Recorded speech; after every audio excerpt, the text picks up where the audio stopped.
Hello, my name is Ben. Welcome back to my channel. If you're new here, hit the subscribe button down here, and if you aren't a subscriber, thanks for coming back. It's really appreciated. I'm so sure if you're tuning in into this vlog, you know I got a car. Yes, finally, after manifesting for a car for like 2 years. This time I had cash to get the car, but something happened along the way and I was not able to. But finally, guys, with God's timing, we have the car, and since I have had the car for like 2 months, I feel like I am in a position to give people advice. So I'll start by telling you what to consider when you want to get a second-hand car, yeah, because I got a second-hand car. Then I'll tell you the experience. My experience as a first-time driver in Nairobi, which is not easy, but yeah, let's get straight into the video. So this is what you should do when you're trying to get a second-hand car. The first thing I should do is do market survey and find out how much cars cost in the market. So after you've done a market survey, you'll be in a position to know roughly the kind of car that you want. So after you know the kind of car that you want, according to the market survey, come up with a budget, because you know most of these cars cost between this amount and this amount. So when I was doing my market survey, I realized according to the specs that I was looking for, which was 1300cc, I could either get a Nissan Note or get a Vitz or get a Demio or get a Honda Fit. But I do not like Vitz, so everyone was telling me, oh, get a Vitz, but it's not my preference. It's not a bad car, but it was not what I wanted, so I knocked out that. I did not want a Nissan Note because I was going to use the car for a lot of work. So according to what I hear is Nissan Notes are not so good, so I knocked out that. So I was left with either a Demio new model or a Honda Fit. So I narrowed down to a Honda Fit because of the budget that I had, because for the Demio, the new model, I could not afford it. Like, yeah, I could not afford to get it. So yeah, I went to a Honda Fit. So when you come up with a budget now, start doing your window shopping, guys. It took me 3 months to finally settle down on a car. I went to Jamhuri Car Bazaar. I did not get any car. I went to all the yards on Kiambu Road. We used to walk every day with my sister, like from one side of Kiambu Road to the other side. Hatukupata gari. And also we also went to which other side with my colleagues at work. We also went to Ngong Road. We also went to Umoja on those other sides. That near Umoja, near, what do you call this place?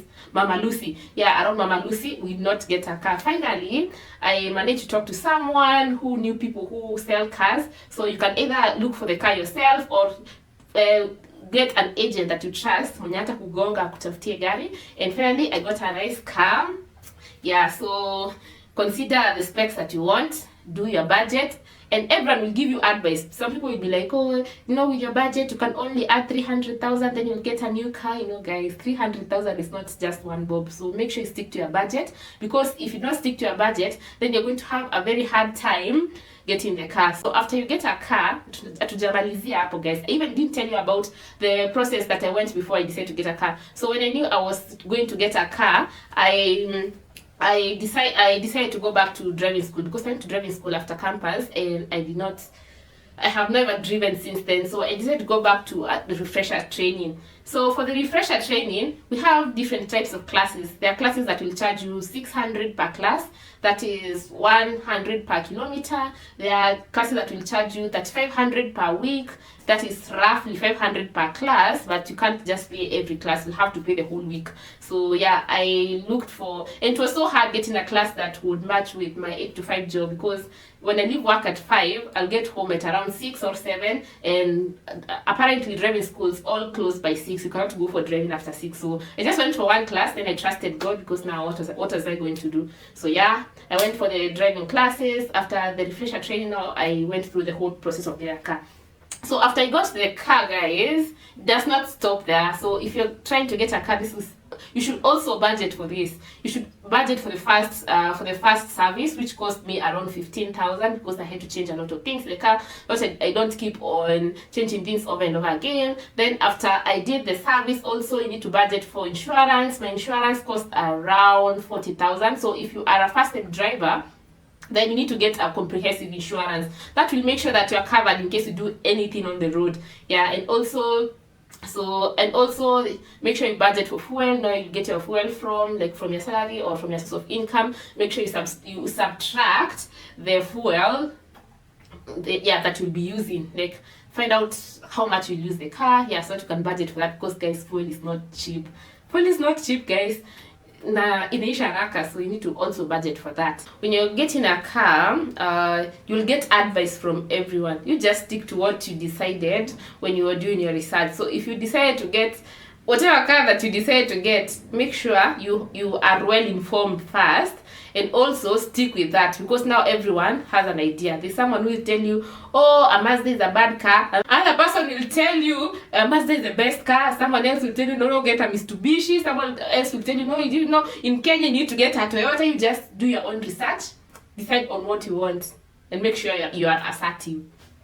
But after that, guys, just know the cost of things. So cost of spare parts, if you can get a mechanic for your car, if it can be repaired according to the kind of work or the places that you'll be traveling to, make sure that there's a mechanic available everywhere that you go for that car. Because guys, you might get a car, then travel. If you travel far into the shags, you get a breakdown and no one can help you. You'll have to like incur the cost of getting a mechanic from Nairobi to where you'll be. So consider that also.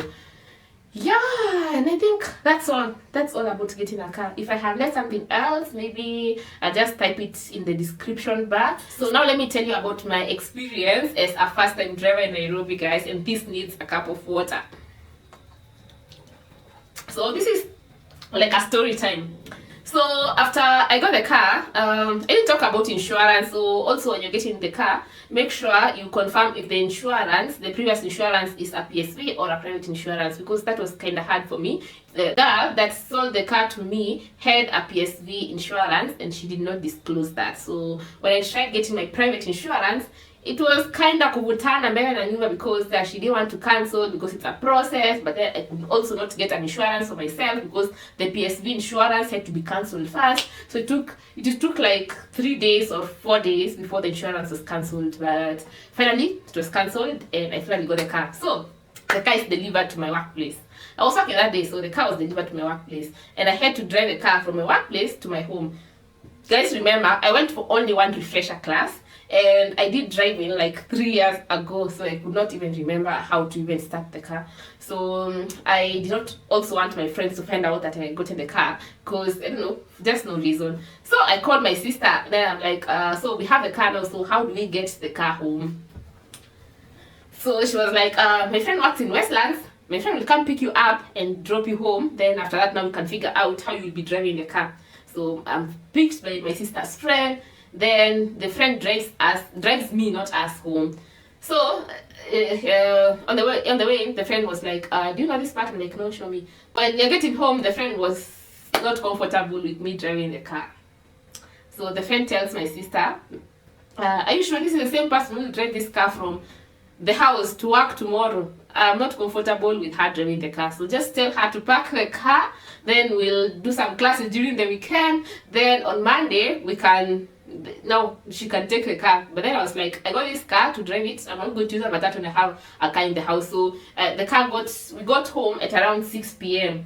So I was like, let's go to Limuru so that I get some confidence, so that I can be able to drive the car tomorrow to work.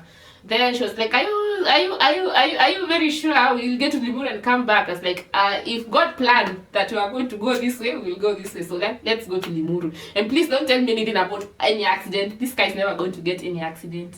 So yeah, we got into the car, and after our first corner, there was a lorry that was approaching us. So I was so scared because the road looked very tiny. So I was so scared. I swerved to my left. Then getting to my left, I got a trench. So I swerved back into the road.